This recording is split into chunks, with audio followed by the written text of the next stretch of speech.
Hello everyone, welcome to AKYS education. इस video में हम लोग अपनी सीरीज़ को कंटिन्यू रखते हैं। हम लोग को जो सीरीज़ थी भारत के स्वतंत्रता संघर्ष के इंपॉर्टेंट फैक्ट्स के रिवीजन की, उसको कंटिन्यू रखेंगे और इसके बाद के जो इंसिडेंट्स हैं उनको देखेंगे तथा जो एग्ज़ाम रिलेवेंट पॉइंट्स हैं उनको रिवाइज करेंगे।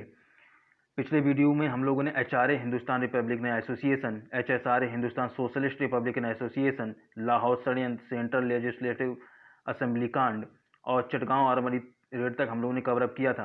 इसके जो इंपॉर्टेंट पॉइंट हैं उनको रिवाइज किया था। अब इसके बाद देखते हैं साइमन कमीशन 1928 ईस्वी।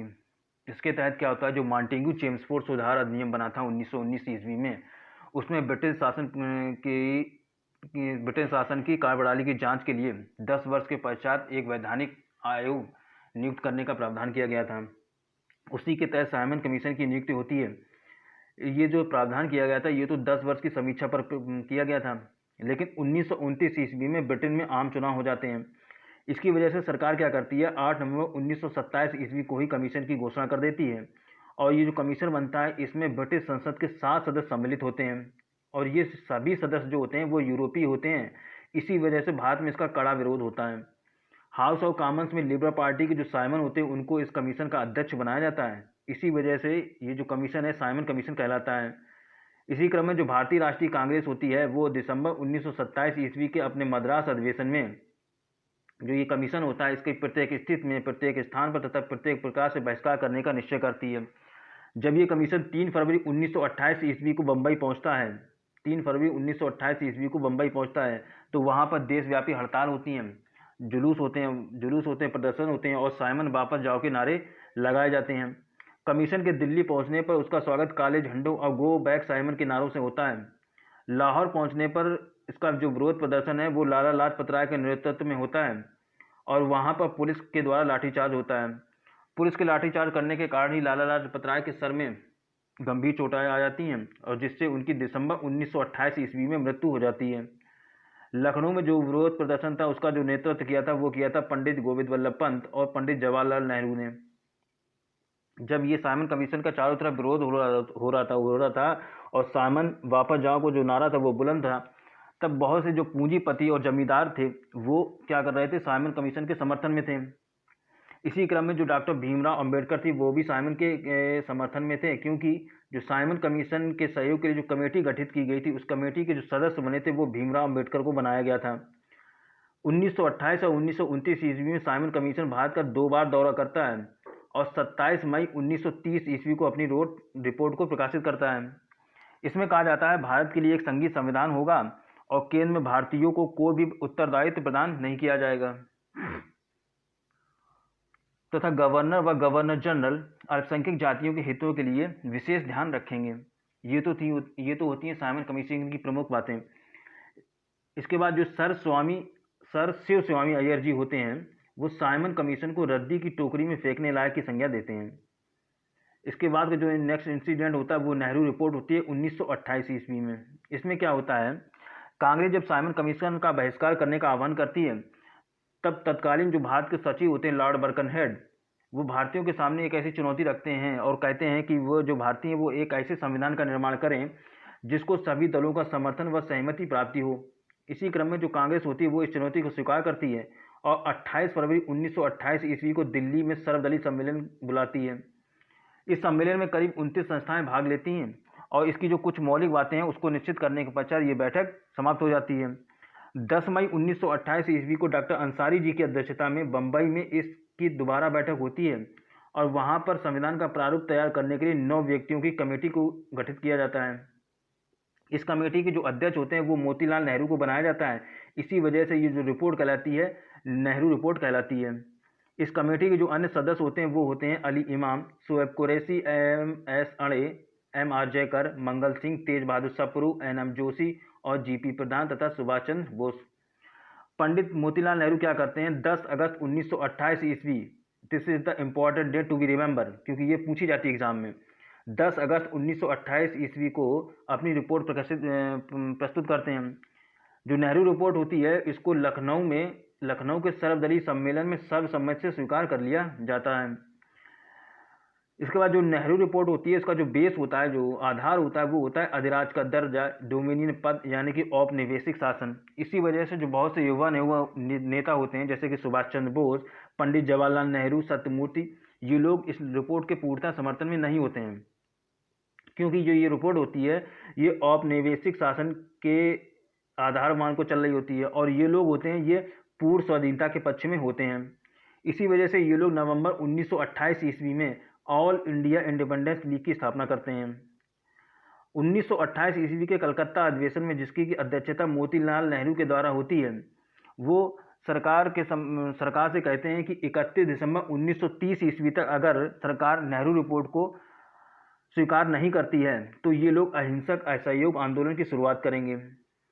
इसी क्रम में क्या होते हैं, मोहम्मद अली जिन्ना भी इस रिपोर्ट से सहमत नहीं होते हैं, और वे मुस्लिम संप्रदाय के लिए 1/3 मुस्लिम प्रतिनिधि की मांग करते हैं, जिसे कांग्रेस जो होती है वो अस्वीकार कर देती है। इसी वजह से जो मोहम्मद अली जिन्ना होते हैं वो अपनी 14 सूत्री मांगे प्रस्तुत करते हैं, और ये 14 सूत्री मांगे प्रस्तुत की जाती है मार्च 1929 ईस्वी में। इंपॉर्टेंट डेट है, याद रखना। जो जिन्ना की जो 14 सूत्री मांग है वो मार्च 1929 ईस्वी में प्रस्तुत की जाती हैं। इसके बाद जो नेक्स्ट इंसिडेंट होता है वो होता है कांग्रेस का लाहौर अधिवेशन, यानी पूर्ण स्वराज 1929 ईस्वी।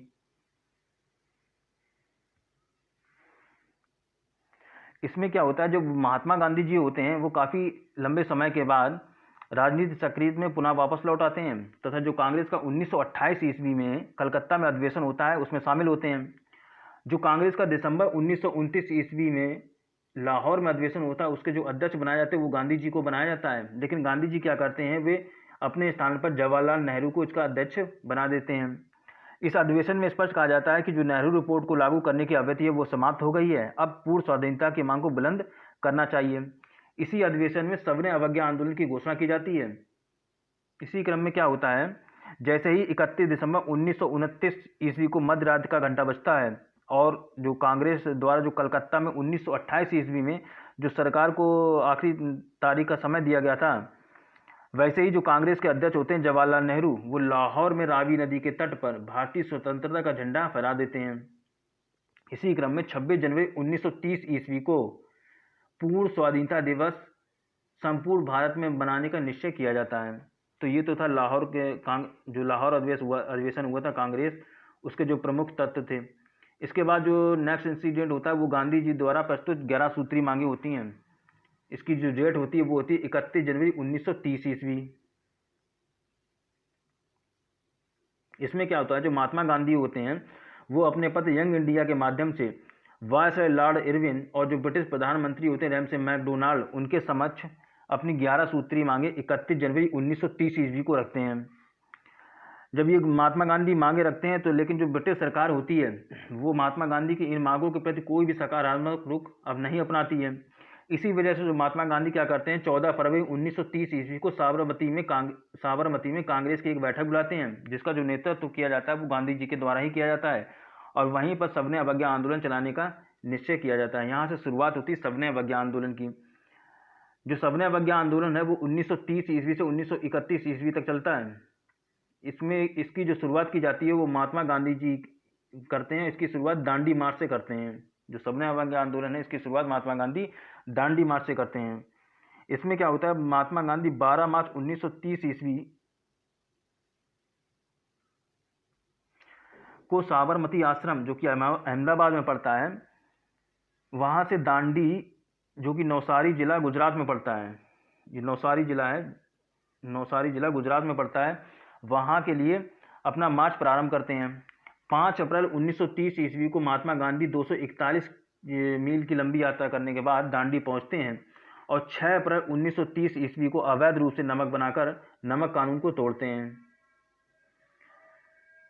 जो ये महात्मा गांधी का दांडी मार्च है, इसके बारे में सुभाष चंद्र बोस ने लिखा था कि महात्मा गांधी का दांडी मार्च की तुलना इल्वा से लौटने पर, ये इल्वा है, यहाँ से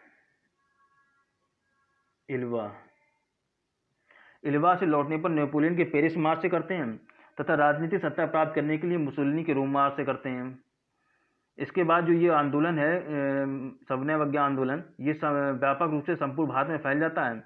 पश्चिमोत्तर प्रांत के पेशावर में ये जो आंदोलन होते हैं इसका नेतृत्व खान अब्दुल गफ्फार खां के द्वारा होता है। और इनके इस आंदोलन को लाल कुर्ती आंदोलन के नाम से जाना जाता है, क्योंकि ये लोग होते हैं वो लाल कुर्ती पहने हुए थे। खान अब्दुल गफ्फार खां को सीमांत गांधी, फ़ख्र ए अफ़गान, बादशाह खां आदि नाम से जाना जाता है। और खान अब्दुल गफ्फार क्या करते हैं, पख्तून नामक पत्रिका का पाश्तो भाषा में प्रकाशन करते हैं, जो कि बाद में 10 रोज़ा के नाम से प्रसिद्ध होती है। तो ये तो था सविनय अवज्ञा आंदोलन और लाल कुर्ती आंदोलन संबंधित महत्वपूर्ण तथ्य। इसके बाद देखते हैं प्रथम गोलमेज सम्मेलन, जो होता है 12 नवंबर 1930 ईस्वी से 19 जनवरी 1931 ईस्वी तक। जो प्रथम गोलमेज सम्मेलन होता है वो होता है सेंट जेम्स पैलेस लंदन में होता है। जॉर्ज पंचम के द्वारा उद्घाटन किया जाता है और जो ब्रिटिश के प्रधानमंत्री होते हैं रैमजे मैकडोनाल्ड, वो इनके अध्यक्ष बनाए जाते हैं। प्रथम गोलमेज सम्मेलन में 89 प्रतिनिधि भाग लेते हैं। कांग्रेस जो होती है वो प्रथम गोलमेज सम्मेलन में भाग नहीं लेती है। इसके तहत क्या होता है, जो अनेक से संगठन होते हैं, दलित वर्ग होते हैं, हिंदू सिख ईसाई होते हैं, ये सभी इसमें सम्मिलित होते हैं। दलित वर्ग से डॉक्टर भीमराव अंबेडकर प्रथम गोलमेज सम्मेलन में सम्मिलित होते हैं। प्रथम गोलमेज सम्मेलन में सभी लोग अपने लिए अलग अलग मांगे रखते हैं। मुस्लिम प्रतिनिधियों ने भी पृथक निर्वाचक मंडल की मांग रखी। इसी तरह जो अंबेडकर होते हैं वो भी दलित वर्गों के लिए अपने पृथक निर्वाचक मंडल की मांग को रखते हैं। जनवरी 1931 में जो कांग्रेस की कार्यकारिणी समिति होती है वह प्रथम गोलमेज सम्मेलन की कार्रवाइयों को मान्यता देने के लिए तैयार नहीं होती है। इसी जब ये जो कांग्रेस होती है वो प्रथम गोलमेज की जो कार्रवाई होती है उसको मान्यता देने के लिए तैयार नहीं होती है। इसके बाद क्या होता है, जो इरविन होते हैं वो 26 जनवरी 1931 ईस्वी को गांधी जी को जेल से रिहा कर देते हैं और 5 मार्च 1931 ईस्वी को गांधी जी और इरविन के बीच एक समझौता होता है जिसे गांधी इरविन समझौते के नाम से जाना जाता है, जिसको कि दिल्ली समझौते के नाम से भी जाना जाता है। तो ये होता है गांधी इरविन समझौता। इसमें क्या होता है, गांधी जो इरविन समझौता होता है वो होता है 5 मार्च 1931 ईस्वी को होता है दिल्ली में, इसलिए इसको दिल्ली पैक्ट के नाम से भी कहा जाता है। इसमें क्या होता है, जो इरविन होते हैं वो अपनी कुछ मांगे रखते हैं और गांधी जी होते हैं वो भी अपनी कुछ मांगे रखते हैं। दोनों लोग एक दूसरे की मांगों स्वीकार करने के लिए तैयार हो जाते हैं। गांधी जी इरविन समझौते का जो कांग्रेस होते हैं वो उसके जो बहुत से नेता होते हैं वो स्वागत करते हैं, लेकिन जो कुछ युवा नेता होते हैं वो गांधी जी से असंतुष्ट होते हैं, क्योंकि जो गांधी जी थे वो भगत सिंह, सुखदेव और राजगुरु इनको फांसी से नहीं बचा पाते हैं, क्योंकि फिर इसके पश्चात क्या होता है, 23 मार्च 1931 ईस्वी को इन तीनों को लाहौर में फांसी दे दी जाती है। इसी के तहत होता है कांग्रेस का विशेष अधिवेशन मार्च 1931 ईस्वी में कराची में, जिसकी अध्यक्षता की जाती है सरदार वल्लभ भाई पटेल के द्वारा। और जो कांग्रेस का कराची में अधिवेशन होता है वहाँ पर महात्मा गांधी को काले झंडे दिखाए जाते हैं, क्योंकि ये लोग क्या थे, जो गांधी इरविन समझौता हुआ था उसके तहत जो महात्मा गांधी थे वो भगत सिंह, सुखदेव और राजगुरु को फांसी से बचा नहीं पाए थे। जो कराची अधिवेशन होता है वहाँ पर पूर्ण स्वराज के साथ गांधी इरविन पैक्ट को जो मांगे हैं उनको मान लिया जाता है। तो ये तो था गांधी इरविन समझौता। फिर इसके बाद होता है द्वितीय गोलमेज सम्मेलन। जो द्वितीय गोलमेज सम्मेलन होता है वो भी होता है सेंट जेम्स पैलेस लंदन में। कांग्रेस की ओर से गांधी जी इसमें सम्मिलित होते हैं। जो कांग्रेस होती है द्वितीय गोलमेज सम्मेलन में भाग लेती है। द्वितीय गोलमेज सम्मेलन में 31 प्रतिनिधि भाग लेते हैं, जिसमें सरोजनी नायडू, एनी बेसेंट भी होती हैं, और जो राष्ट्रवादी दल होता है उनकी तरफ से मदन मोहन मालवीय इसमें सम्मिलित होते हैं।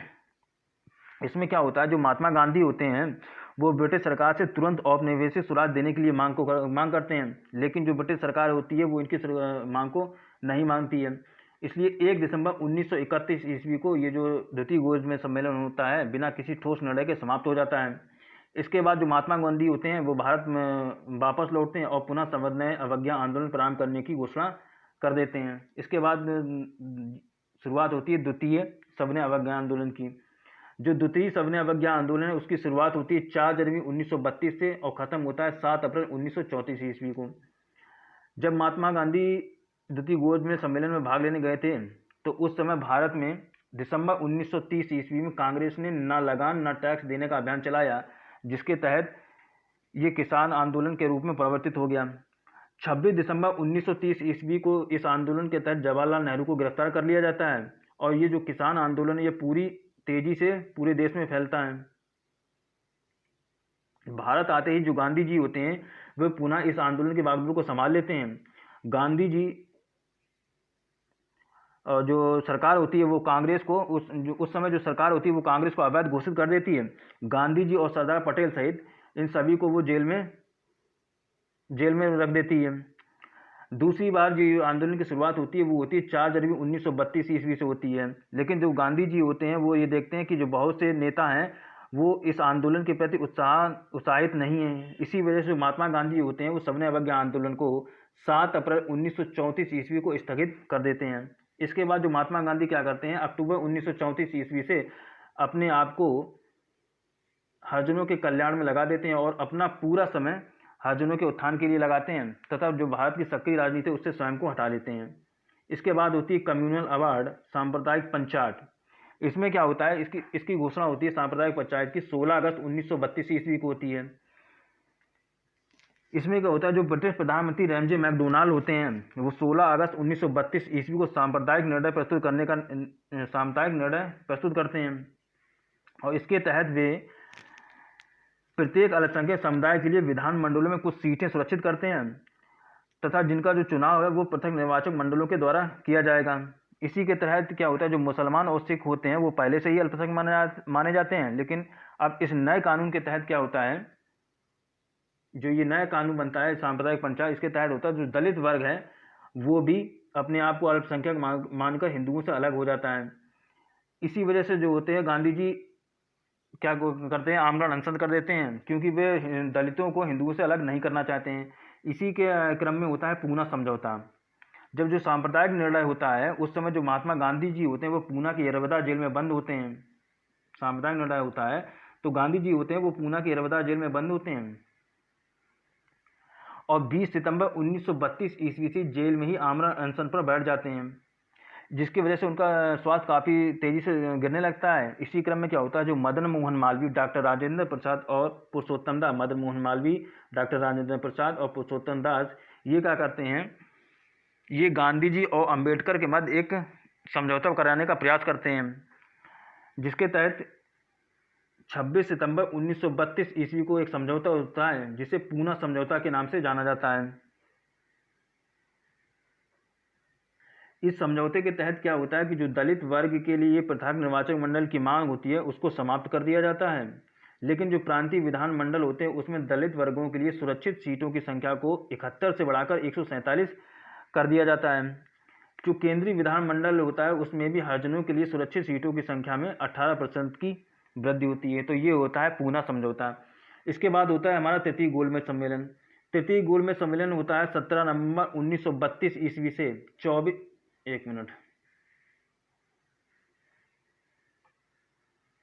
17 नवंबर 1932 ईस्वी से 24 दिसंबर 1932 ईस्वी तक।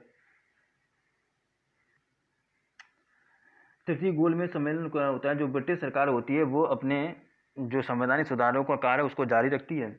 इसी क्रम में 17 नवंबर 1932 ईस्वी को तृतीय गोलमेज सम्मेलन का आयोजन होता है लंदन में। इस जो सम्मेलन होता है इसमें 46 प्रतिनिधि भाग लेते हैं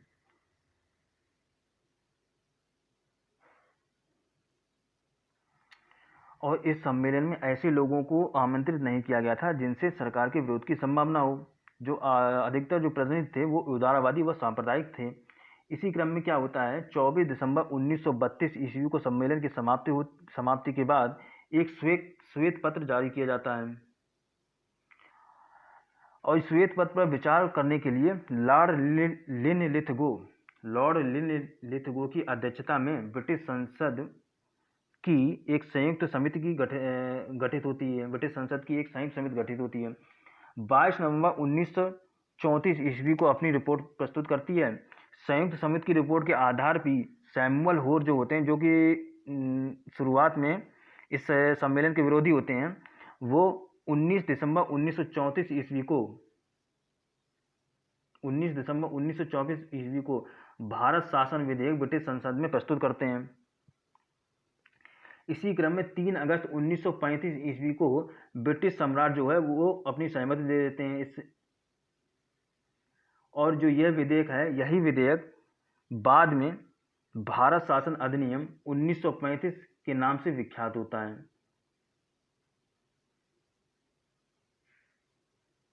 तो ये तो थे तृतीय गोलमेज सम्मेलन के जो प्रमुख महत्वपूर्ण घटनाएं थीं, जिनको हमने लोगों ने रिवाइज किया था।